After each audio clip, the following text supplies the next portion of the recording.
Well, hopefully this should be Facebook Live. This is only the second time I've used Facebook Live, so hopefully I'm looking at my screen here and all seems to be well. I'm just going to jump onto the question tab and just make sure that all is working. Got a couple of screens here, guys. I've got three screens. I've got a screen in front of me, a few little notes that I'm going to share with you tonight, and then a screen to my right, which is all the kind of Facebook technicals and whatnot. So a very warm welcome to this kind of impromptu Facebook Live thing. I know I scheduled this the other day, and the reason being, coming up to the launch of the book, Suck It Up or Go Home, my memoirs about a life in martial arts, my time specifically on the Senshusei course in Tokyo, Japan, and then bringing it right up to date in terms of things that I'm up to now, things that are happening in the world now, what the Senshusei course in particular taught me about life and about being resilient, determined to get through difficult times, as I think we're probably all facing a fairly difficult time at the moment. Decided to do this Facebook Live event. Had huge support from the Facebook page. Thank you to everyone who's liked the page. Thank you to everybody who's commented on the page, asked questions, got involved in what seems to be a bit of a resurgence in the Aikido community. A few new Aikido groups have popped up, and it's great to have the opportunity to connect with people in many respects that I've not spoken to for the last, probably 13 years since I left Japan in 2007. So that support's been fantastic. This session really is about a few things. It's about updating a little bit as to where I am with the book. That's all scheduled for publication on the 1st of July. It's an opportunity for you, if you're on the session, to ask some questions about the book, about anything. I should see those pop up. And in fact, there's one of my Senshusei colleagues popped up. Jeff, good to have you live on the session. Jeff was my partner on the course for Daisan, the third part of the course.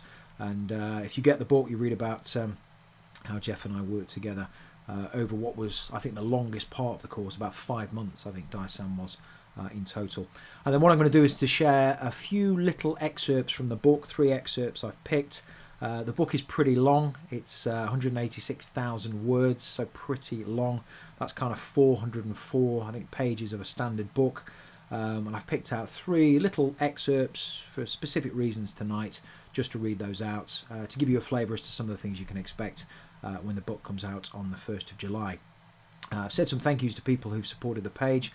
Wanted to say a couple of specific thank yous. One of the things I did very early on in putting this book together was to reach out to my Senshusei brothers and sister. So these are the people that did the course with me. And 2 guys in particular have been extremely helpful with this book. Ronin, my Senshusei brother in Israel, lives in Germany now. At least for the moment, has been very, very helpful. Read a proof copy and gave me some pointers, some advice, and helped me remember some of the stuff that I had forgotten. And also Matt, who is from the UK, joined me in Japan. I wrote Matt a letter when I got to Japan in 2005, encouraging him to fly out and do the Senshusei course with me. He took me up on that offer, and we did the course together. And Matt's also read a proof copy more recently. And has also helped me with some of the content. So thank you to both of you guys, very, very much appreciated. I'm conscious that some of you may be on this Facebook Live session. You might know a bit about the Senshusei course. You may train in Aikido. You might not train in Aikido. You might have an interest in martial arts. So I'm just going to give you a very, very quick overview as to what the Senshusei course is. Senshusei course, as I describe it in the book, is an 11-month, I guess, kind of army-type boot camp in Aikido, where you go to Japan, you train at the Hombu Dojo, the main dojo in Tokyo, and you get rid of whatever belt you have previously. I had a black belt from the UK, got rid of that, started in white belt, and they take you right back to basics. And for 11 months you are kind of assigned to the dojo. The dojo runs your life, and you go through 4 different phases of the course. You take your Shodan test, your black belt test at the end of the year. And then for the last 2 months of the course, you do an instructor's training and instructor's test. And the idea behind the course, which is arguably, people talk about this being one of the toughest martial arts courses in the world, if not the toughest. The idea is that you get some really good foundations in Aikido, and also, the Japanese instructors bring over international students. These international students then go back to their home countries and export Yoshinkan Aikido to the world. The course has close links with the Tokyo Riot Police. The Hombu Dojo had close links with the Tokyo Metropolitan Police, and as part of a rite of passage for the Kidotai, which are the Tokyo Riot Police, every year since the start of the Senshusei course, there have been 10 Japanese police cadets, if you like, who have been on that course. It was only for the police originally. International interest gathered pace, and a international course was then bolted on. There were some international students did the course when it was just a pure police course, but I did the 16th course in 2006-2007. So yeah, quite some time ago now, 13 years, 1 year, as I said in the book, for each of the people that I did it with. There were 13 of us, unlucky for some, but we all got through. We started together, we got through together. Yeah, 13 years later, decided to write the book. My reason to go to Japan: I'd studied Aikido in the UK, in Nottingham, but doing the rounds at that time was this book, which some people may be familiar with, Angry White Pajamas. I read that book, and we used to talk about it in the changing rooms, and I got this idea what this Senshusei course was. Never heard of it before, and it sowed the seed in my head that said, hey, maybe one day I'll go to Japan and do that. And the seed gathered force. It started to grow in my brain, and I decided that actually I would go and do that. So that's what I did. 2005, left the UK, got to Tokyo. Big culture shock, very different country, different language, never been there before, and I enrolled in the course and did that course 2006 to 2007. Now on this course we were all required to keep a diary, and you had to keep you had to keep a diary that you handed in to the instructors. You did that every month. That was kind of the techniques that you did, your technical understanding. You were supposed to put some feelings and thoughts in there, but some of my feelings and thoughts probably weren't suitable for that diary. There was also something called the Shinkoku diary. Every week, one of the Senshusei was appointed as kind of the head Senshusei for that week. We kept a diary for the dojo as to what that course was all about. That had to be kept by the Shinkoku person. But then I kept a third diary, which was my personal diary. And I kept that personal diary because I thought it'd be interesting to look back one time. Never really imagined that I would write a book, but kind of 13 years on, in the midst of lockdown, I thought it might be quite a nice idea because I had some time. Started to do it. As soon as I'd started, kind of got gathered pace, got really into it, and just basically wrote the thing in about 2 months. I had started it a couple of years earlier in 2018. I'd written the introduction, which is about my early life in martial arts, specifically Muay Thai in particular, some of the other stuff that I did before starting Aikido. Explain why I started Aikido. But yeah, I couldn't quite work out how to write a diary because the Senshusei course is 11 months. And in Angry White Pajamas, people have asked me, is my book the same as Angry White Pajamas? Well, it's about the course, but it's a very, very different read. Because Angry White Pajamas, as I read it, picked on a few of the main classes, some of the main things that happened. What I wanted to do with my book was to honour the diary format, so to talk about everything that happens on the course as it happens, but not to make it feel repetitive and not to make it feel too much like a diary. So it's kind of the way I did it, and this took some trial and error. The way I did it is basically take each stage of the course, tell some of the stories that happened in that stage of the course in chronological order, and then I created a series of small chapters with kind of intriguing headings that kind of summarises what went on in that particular period of time. I'm just going to pause because we've got a few people on. Matt's on. Hello, Matt from the States. I'm glad you can join. Sensei Phil, I think, is on. One of my first instructors in Nottingham. I think Sensei Phil is on. A few other people. It's hard for me to see because I'm trying to do 2 or 3 things at once. Ronan's on, I think. Hi, Ronan. I think Neville's here as well. So quite a few of the my Senshusei brothers are on. So it's good to have you here to support the launch of the book because you're all in it, and some of you, know what I've written. I basically told the story as it happened, as I remember it. But I've tried to be fair to everybody, tell the warts and all story, but always very respectful of people and what we were all there to do. And let's face it, 13 years is a long time. We've all changed, and I spoke to Matt Murray Sensei today on Facebook Messenger. We were talking a bit about the course. He was the head Kokusai instructor, so Kokusai International instructor, who looked after the Senshusei, International Senshusei. And his observation was that looking back 13 years, although I'm writing the book based on a diary I wrote at the time, I can do it with more objective eyes, more mature eyes, and that's exactly what I think I've done. So yeah, if you've got any questions, guys, then fire the questions in. Jeff, you're asking, yeah, we located Vic, Jeff. So Vic is in the book. What I've done for the guys who did the course with me, and Victoria as well, who was the only lady who did the course with us, I sent 3 questions to all of them at the end of when I kind of more or less finished the book, and asked them 3 questions.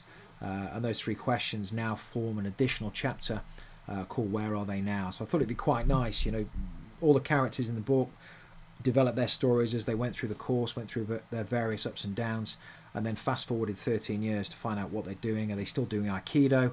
What was their best memory? Sometimes their strongest memory was actually their worst memory, and just to bring it up to date and see what people were doing. So yes, the book. I've had a couple of people proofread it. I had a couple of, as I mentioned earlier, Ronan and Matt have not proofread it, but they've read it and given me some fantastic feedback. I've now had it professionally proofread. That's all the grammatical stuff. And in fact, this is the 3rd proof copy. I'm just about to get the 4th proof copy, which will be the final one. So yeah, done a load of editing, proofread it, trying to iron out any typos and grammatical errors. This is actually the 4th book I've written, and always the pain is in the editing. It's in the proofreading and trying to just pull it all together at the end, which I am absolutely on schedule for both paperback and Kindle release on the 1st of July.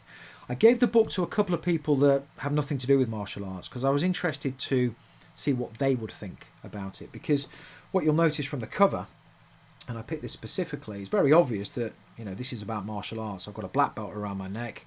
I don't know whether people notice this, but I've got this white t-shirt on. You can just see the Fairtex logo. This is a kind of nod to the Muay Thai that I was doing in Japan as well, and my kind of Muay Thai heritage. Talk about my early days in Muay Thai and how I got into that.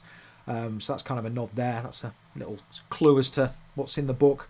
But nowhere on the cover does it say that this is about Aikido. There's a picture of the dojo and whatnot.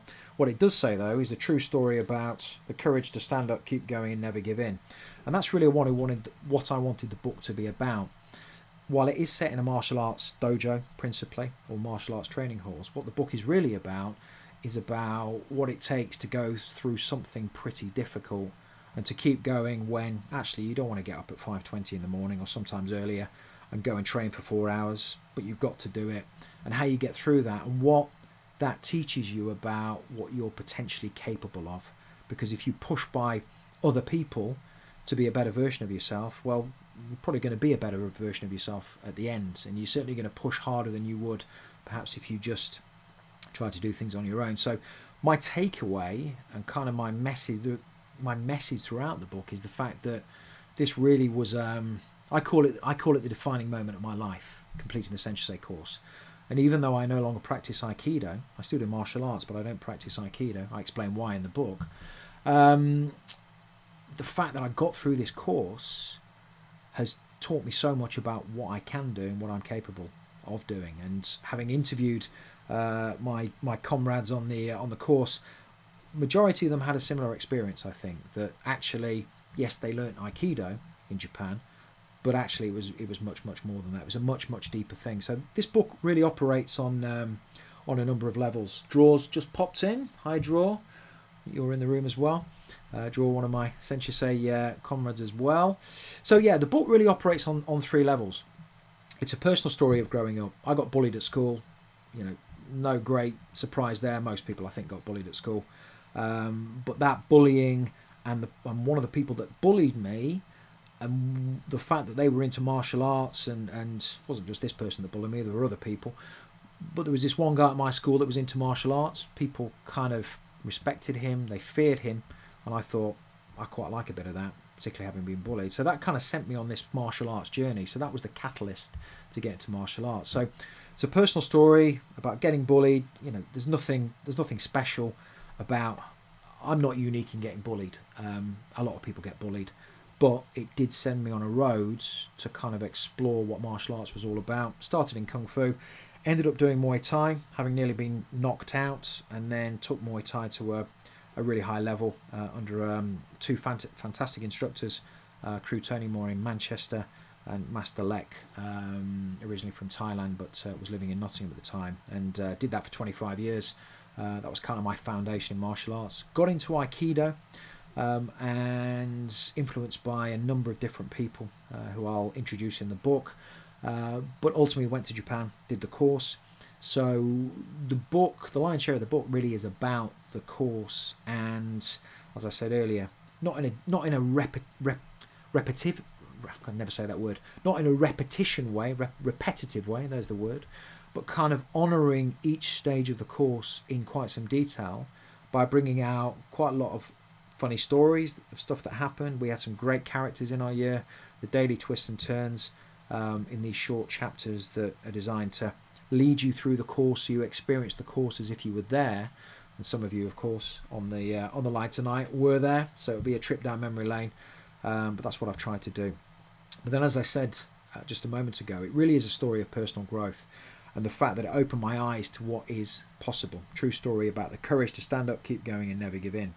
And I gave a copy of the book to my wife's friend Gemma. Now, Gemma's never done martial arts in her life, would never want to do martial arts, I don't think, in her life. And she read the book, and I spoke to her a few days ago and said, well, what did you think? And she said, actually, some of the book moved her to tears, because it is a very emotional journey. It's been a very emotional journey going back 13 years and writing the book.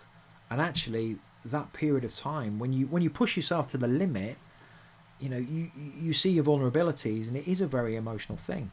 And there were quite a few things that happened on the course. I'm not going to give the game away on that, but there were a few quite sad things, very sad things that happened. Some emotional twists and turns and whatnot. And what I've tried to do with the book as well is not to just give a load of facts, which is pretty boring, but to take people on an emotional journey that if they did the course, they're back there doing the course again. And if they've not done the course but have an interest in Aikido and martial arts, they are there at the Ochiai Honbu Dojo experiencing what it is to become a Senshusei, to live and be a Senshusei, and all the challenges and all the joy and all the hardship and everything else that goes with that. I guess the overarching mantra of the book is a Japanese proverb, which is Nana Korobi Yaoki, Nana Korobi Yaoki, which you may have heard before as fall down 7 times, stand up 8. And that's really what the Senshusei course was about, quite literally, or what I think life is about, quite literally. We're in a really tough time at the moment. The world's in a bit of turmoil with coronavirus and whatnot, and people are facing challenges that they've never faced before. And Nana Korobi Yaoki and the Senshusei spirit is really an important thing that I still hold here, that I will always hold here, hopefully until the day I die. So I'm interested to see what people think about the book. I've been in touch with some of the senior international sensei over the last couple of days. I've been in touch with people from all over the world. It's bringing people, I think, together. I'm hoping it gets a good response, but ultimately, people buying the book, reading the book, are going to give me the feedback, and I'm really keen to see what that feedback might be. So, if there's any questions, guys, just let me know. I don't think anyone's... Neville. I knew I could rely on you, Neville. Thank you. Neville's asked, what's the hardest thing about writing the book for you? Or for me? Well, the hardest... in fact, there are a few questions. Sorry, guys. He's trying to do 2 things at once. Senshusei means specialist, to focus on one thing, and I'm trying to do 2 things at once. So, Neville asked, what's the hardest thing about writing a book for you? I think probably the hardest thing is taking the story of the year, which, as you know, Neville, as everyone knows who did the course, many days repeat themselves. You do the same thing over and over again, and trying to make sure that the book remains interesting, it remains, it moves people through the course so that they we had this delicate balance between the experience, what it was really like to do the course, i.e. what each day meant, but the book doesn't repeat itself anywhere. It doesn't, and I've made sure that it doesn't. That's what some of the editing has been about. So there's no repetition in the book. Once I tell a story of about one particular type of class, then that's pretty much it. So I try to move the story on, but also honour the fact that a lot of the stuff that we did on a regular basis. Matt asks, what were your lowest and highest points on the course? I think probably for me, it's a good question, Matt. The lowest point was probably Matori Geiko. So Matori Geiko means watching training, and if you were injured or sick, you had to basically sit in Seiza, the kneeling position, in the corner of the dojo for the 4 hours, unless Sensei took pity on you and let you sit on a chair, which didn't always happen. I remember doing one day where I sat in Seiza for 4 hours, and the pain in your legs, horrendous. That was a really, really low point for me. And what I found in Matori Geiko, in Seiza, and not being part of the team, although I was sick for like 2 or 3 days, I felt distance from the team and what we all did. We were all different people, but we all formed really close bonds on that course, and I believe that's one of the reasons why we got through it, because 14 of us started. There was one guy, I think, came to the welcome meeting and then disappeared, but pretty much on day one, the 13 of us that I've added an extra. There were 14 that started. One guy dropped out after the welcome meeting. There might have been another guy, I'm not sure. But the 13 of us that started on day one got to the end. And that's because we were all different, all individuals, but we all pulled each other through. And the highest point, I think the highest point for me was leading the Senshusei out at the 51st All Japan Embo to do Kion Dosa Renzoku. Kion Dosa Renzoku was never a high point for me, let's be honest. It drove me insane doing that so often. But having the honour and the privilege to lead everybody out on that day in front of the people I'd only read about before, the world's top Aikido practitioners, like Aikido Sensei, was a pretty special moment and a very pressured moment. And I was on a massive high, I think, for about 48 hours after that. I guess the other high point for me, and this was just luck of the draw timing, I happened to be Shinkoku for the Shodan test, and that was a very, very special day as well. And I'll be sharing some videos on the Facebook page on the Shodan test fairly soon.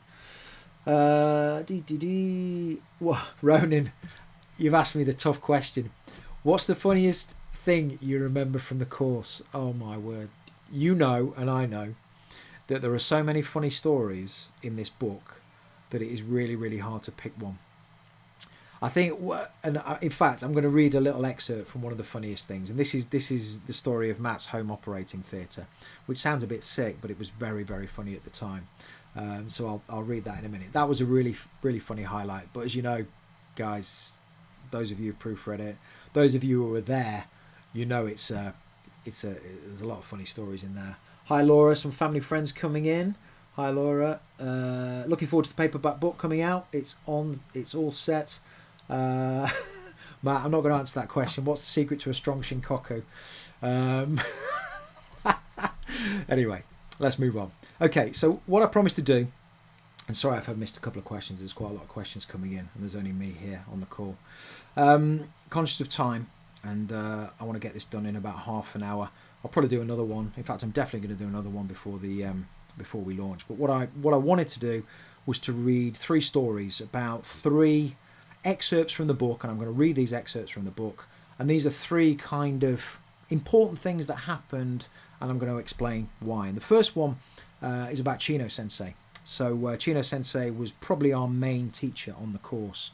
Chino Sensei was the Dojo Cho, the main teacher, Inoue Kansho, the kind of figurehead of the dojo. But Chino Sensei was the guy that taught the Senshusei the most.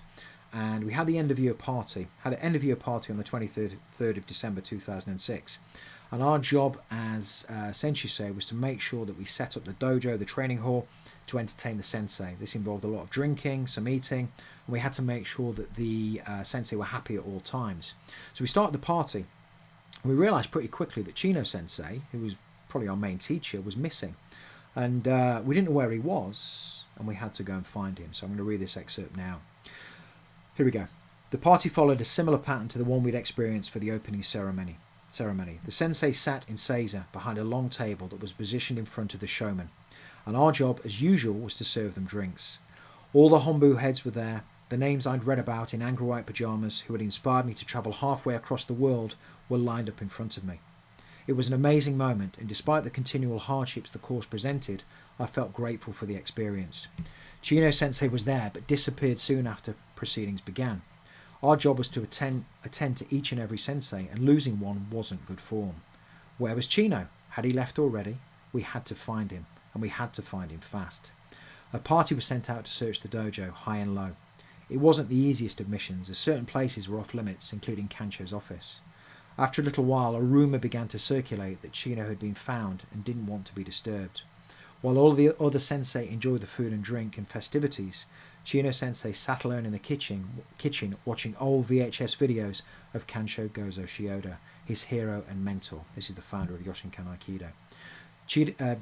Chino, I think I said Cheetah there by accident. Chino Sensei was on a different level, and his commitment to grow and develop his Aikido, if ever in doubt, was confirmed in this moment. This was the stuff of legend and a story I was sure I'd be telling for many years to come. I really liked Chino Sensei. He was a hard taskmaster, but his Aikido I thought was incredible. And what I also respected about him was the fact that he really dedicated his time to teach us properly.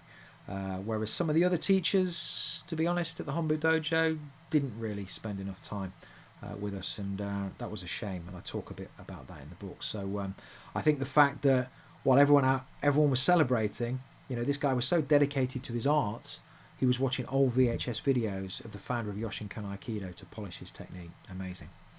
Okay, so yeah, funny. One of the funniest stories, I can't remember who asked me that. Somebody asked me what the funniest story was. And this is about Matt's home operating theatre. This is from the chapter Sick Note.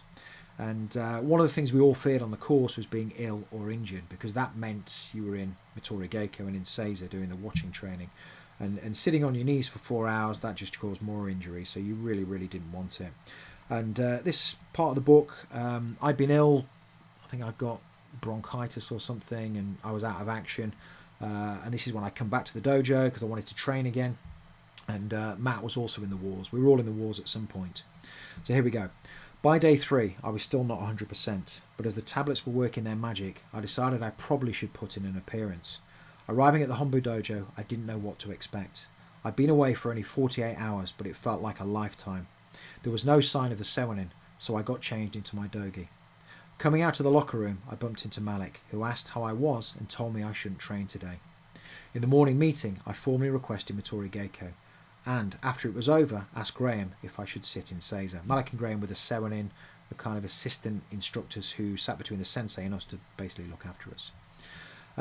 So back to Matt. Matt had also requested Mitori Geiko. His knee was still bad, but he now had an ingrowing toenail on both feet on each of his big toes. Sometimes the smallest things can cause the biggest pain, and Matt was in agony, shuffling around on his heels to remove the pressure off his primary digits. He told us he'd operated on both toes the night before. Gritting his teeth to take the pain, he'd used the point of a kitchen knife to dig them out. His room had resembled a murder scene. With pools of blood on the floor and a blood-stained knife in hand, he'd have made a terrifying sight if any of his roommates had made the mistake of wandering in. His home surgery had all the hallmarks of Senshusei mentality, and we were all in hysterics as he recounted his story. Murray Sensei, as judge and jury, decided he wanted to quiz Matt before passing sentence. Can you walk, or is it just pain?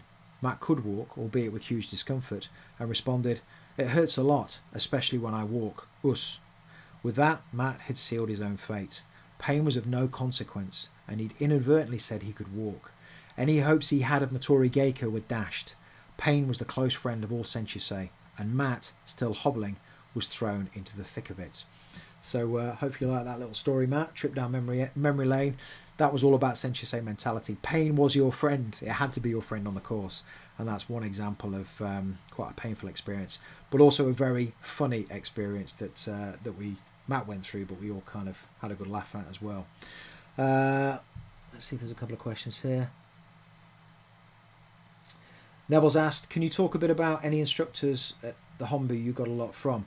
It's a great question, Neville. I think I got most from Chino Sensei, and I talk about this throughout the book, that if I was trying to emulate anyone's Aikido on the course, it was probably Chino Sensei's. And what fascinated me about Chino Sensei, and I took ukemi for him, so that means he applied a technique on me.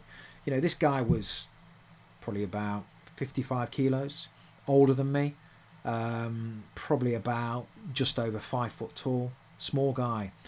But when he applied a technique on you, when he applied a technique on me, the pain and the intensity that surged through your body to control your body, so he could basically, you know, drop you to your knees or throw you or do whatever, was intense. And one of the things that people sometimes talk about Aikido is this shitei-uke relationship. Shitei is the person applying the technique, and uke is the person receiving the technique. And sometimes, you know, uke is maybe too compliant. To learn Aikido, you have to go with the flow as uke to a certain extent. But where Chino Sensei was concerned, it was comply or die, is the phrase I use. So I would say, Neville, Chino Sensei was the person I probably got the most from and influenced me the most. Matt said, would you recommend doing the course? I would recommend. We had this debate today in the Yoshinkan Aikido Fellowship a little bit. We were chatting about this in another Facebook group. I think the course has changed now. I went back to Japan in 2010. I met the current intake of Senshusei, a different dojo, the Ochiai dojo shut. That had an intensity about it. It was a magical place that I think has been lost in the new Hombu to a certain extent. Would I do the course now? I would do the course now if it was the course that I did back then. As I said earlier, the course taught me Aikido, but it taught me much, much more than that. It's probably the best life lesson I've ever had. You're thrown into a different country with different people you don't know, albeit I knew Matt from the UK, from different cultures, different backgrounds, and you put through this really, really tough regime for 11 months when there's days you want to quit. And you realise that if you don't quit, you'll eventually get to the end. And, you know, Ronan and I had this thing. Every morning I'd ask him what the number was. You know, what's the number today, mate? And he'd tell me, and the number was how many days we had left, and we just dealt with every day in turn to get to the end. And it was 223 training days in total. There were more responsibilities for the Senshusei outside of those days, but that was 223 training days, and most of those days were 4 hours long. Some were 5 hours long, so a hell of a lot of time on the mat, and in, you know, tough classes to get through. So it was a life-changing experience. Dave, hi Dave. Dave Stevens, my Krav Maga instructor. I started Krav Maga when I came back to the UK, and actually the book starts in one of David's classes. Excellent instructor. I'd have been inspired to do Krav Maga. Krav Maga, Israeli self-defense system. Ronan, my good friend on the course, he was an instructor, high-level instructor in Krav Maga. When I got back to the UK, I started Krav Maga. So I trained with David in Nottingham for a little bit. And your question is, one thing I'm interested in is whether your experience parallels Robert Twigger's. One of the main points I took from his book was that by the end he came to the conclusion that he didn't know if he could fight any better than when he started, but he could take one hell of a beating. Wondered if you agreed with both parts of that sentiment. Yeah, Robert Twigger was a very different character to me, and I've never met him, so it's unfair of me to comment. But what I think he's quite honest about in his book is that he was a tourist. So when he went to Japan, he happened to find himself in Japan as a kind of something to do. He did the Senshusei course, and then he left Japan, and he never trained in Aikido again, as far as I know. Be good to chat to him one day. I'd be interested to see what he thinks of the book. So he didn't go with a background or a mentality that was geared towards martial arts, and I think had a very different attitude probably to the course that I had. You know, I'd started martial arts when I was 16. Martial arts is in my blood. It always will be. And I think I experienced something different on the course as a result of that. I talked about two types of people on the course. There were the tourists. Those, well, many of them, but you'll read about that. The people who kind of went because they were curious about it, and there were true sort of Budo martial artists that wanted to better their skills in the martial arts arena. So I think to answer your question, Dave, what Senshusei gave me, it did make me better at Aikido. It did make me be able to take one hell of a beating. But what it did more than anything, and I think you probably agree with me on this, that martial arts is not just a physical thing. When you're toe to toe with somebody as I have been on a few occasions, and they're trying to, bang you out, knock you out. You've got to have a certain mentality to be able to come forward and to stand in the face of confrontation. And that's not just physical confrontation, that's day-to-day life. We all get confronted by challenges in day-to-day life. So I think, hopefully I've answered your question, but I think it did make me a better martial artist. And I think what martial artist means to me, it's not just about fighting, but it's about the way you carry yourself and the way you approach life. Laura says, can't believe you did all of that. No, nor can I sometimes. Yeah, I know, crazy. Awesome experience though. So I'm gonna jump forward now to the last little story. Then I'll take some final questions. Probably be done in about sort of 10 minutes or so. So if you've got any last questions, please pop those in the question bank. Okay, so the last little story is the missing key. Ronan, this is your chance to smile. Ronan, my good buddy on the course. This is about the missing key chapter in the book. Is all about, Aikido. Some people regard it as quite a magical thing. You see people doing stuff to other people that appears, is it magic? Does it work? It does work. I've experienced what somebody like Chino Sensei can do with Aikido. But I was searching for the missing key. What's going to make my Aikido better? What is it? So we were all searching for that missing key on our own personal journeys. But the missing key turned up in the quite literal sense in one particular class. And this missing key basically started at least a few days of physical brutality and torture as a result of this kind of... Basically, Ronan took his locker key, put it in his dogi because he was rushing to get on the mats because we had a documentary being filmed. The key fell out. One of the seinen or sensei found it. And as a result, we were in the punishment block for quite some period of time. So I'm going to read you the story. It's quite a funny little story, and it did lead to a wave of punishment that lasted for quite a long time. So the missing key turned up in another form, much to Ronan's surprise. In the middle of Lawrence Sensei's class, Graham Sewenin spotted a locker key lying on the tatami.